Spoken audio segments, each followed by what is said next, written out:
በለዓሞችን አትፍሯቸው። ቀኒ በብድር ይለቅ፣ ማታ በብድር ይለቅ፣ ጠዋቲ በብድር ይለቅ፣ ሌሊቲ በብድር ይለቅ፣ ስትተኛ በብድር ይለቅ፣ ስትበላ በብድር ብላ፣ ስትኖር በስቃይ ኖር። እግዚአብሔርን ለመሳደብ ስሙንና ማደሪያውንም በሰማይ የሚያድሩትንም ሊሳደብ አፉን የሚከፍተው የአውሬው ደቀ መዝሙሮችን ርግማን ሰምታችሁ አትሸበሩ። እንዴት የእነዚህ የጨለማ ልጆች አንደበት ይደርስብኛል ብላችሁ ሰጋችሁ? ስማ በደም ነቢይ እግዚአብሔር ዛሬውኑ በአንተ ላይ የቅጣት እጁን ይዘረጋል። ምህረት ይኸው ሼም ይዞ እንኳን ምህረት አድርጊልኝ ለማለት ፈርተህ በእውነት እግዚአብሔር የማያቋርጥ ይኸው አይደለም ሀገር ውስጥ ውጭ ሄደህ ታክመህ ማትድንበትን የእግዚአብሔር ቁጣ በአንተ ላይ ወርዷል። ይህም በደንብ እውነት እኔ ነብይ አይደለሁም ወይም እግዚአብሔርን አላገለገልኩት። አንተ ቅዱስ ሕዝብ በደም የተገዛ ዋጋህም እጅግ ውድ የሆነ ልኬትህንና ማንነትህን ረስተህ እንዴት የእነዚህ ባሪያ ልትሆን ቻልክ? ከዘሬው ውስጥ በኢየሱስ ክርስቶስ ስም ዘር አይወጣ። ተረገም በሕያው በአምላኬ ስም። ምድርና ሰማይን የፈጠረ እግዚአብሔር አምላክ በዘሪ ውስጥ ሰውን አያውጣ። ይሄ ርግማኔ የትኛውም ነቢያቶች ፓስተር ሼክ ቄስ እንዳይሽረው ዘንድ አጸደኩኝ። በዚህ ቃል እውነተኛ የሆነው ቃል ሕይወቴ በዚህ ይባላሽ። አይስ በኢየሱስ ክርስቶስ ስም እንዳይስተካከል ዘንድ ረገምኩ። በዘውልቁ ምዕራፍ 23 ቁጥር 23 እንደተጻፈው በያዕቆብ ላይ አስማት የለም፣ በእስራኤል ላይ ሟርት የለም። ታዲያ እንዴት ሟርታቸው ይደርስብኛል ብለህ ሰጋ? እንዴትስ ርግማናቸው ያገኘኛል ብለህ ተሸበርክ?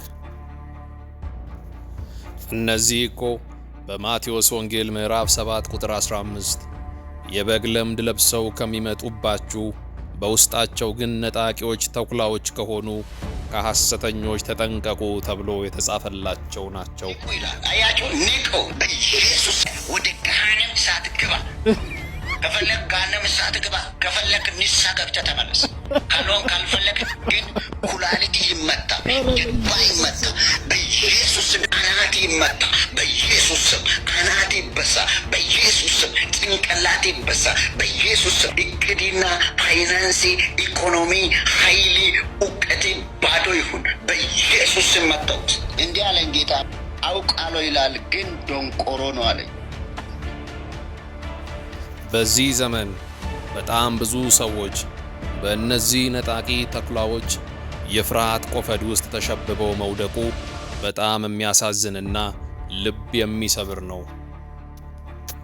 መጽሐፍ ግን በአንደኛ ቆሮንቶስ 5:11 ላይ አሁን ግን ወንድሞች ከሚባሉት አንዱ ሴሰኛ ወይንም ገንዘብን የሚመኝ ወይንም ጣዖትን የሚያመልክ ወይንም ተሳዳቢ ወይንም ስካር ወይንም ነጣቂ ቢሆን ከእርሱ ጋራ እንዳትተባበሩ እጽፍላችኋለሁ። እንደነዚህ ካለው ጋራ መብል እንኳን አትብሉ። ቃሉን ነው የምንማረው። እድና ተማራ እዛ ነገ ለምን ትማራለህ? የሉሲፌር መልእክተኞች ናችሁ። ቅባት እጅ መከልክል፣ የበረከት እንቅፋቶች፣ የሪቫይቫል እንቅፋቶች። ቃሉን ነው የምንማረው። ሊያስተጓግሉ የሚመጡ ሰዎች አይናቸው ድንገት መጥፋት ጀመር። በቃል አሳቡ ጠዋት ሳይነገባቸው ሲኖ በላያቸው ይውጣል። በመጨረሻም አንተ በልጁ በማመን የዘላለም ሕይወትን ያገኘ ቅዱስ ሕዝብ ሆይ ስማኝ። በአንተ ላይ ሟርት አይሰራም፣ በአንተ ላይ እርግማን አይሰራም። የአንደበት ንግርት አያገኘህም፣ ክፋት አይሰለጥንብህም። ምክንያቱም አንተ ተራ ሰው አይደለህም። አንተ ደም የፈሰሰልህ እጅግ ውድ የሆንክ ሰው ነህ። ውጣ ከፍራቻ፣ ውጣ ከተያዝክበት ቆፈድ። እነዚህን የጨለማ አንደበቶች አትፍራቸው፣ ከአንተ ጋር ያለው ከሁሉ ይበልጣልና። ኢየሱስ ክርስቶስ ያድናል።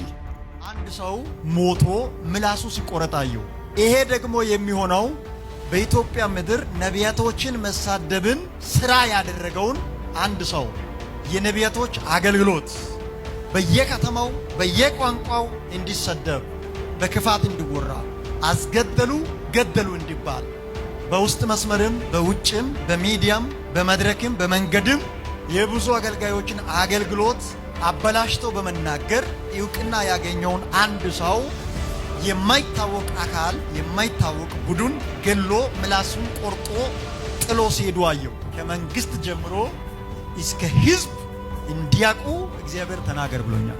ምንም ቢፈጠር በኢትዮጵያ እግዚአብሔርን የሚያገለግሉ ነቢያቶችና ሐዋርያቶችን ፓስተሮችን የማይመለከት ጉዳይ መሆኑን እናንተም ይወቁ።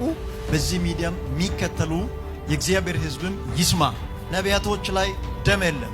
ነቢያቶች እግዚአብሔርን ከማገልገል ውጪ ክፉ ሊመካከሩ አንድ ሰከንድም የላቸው።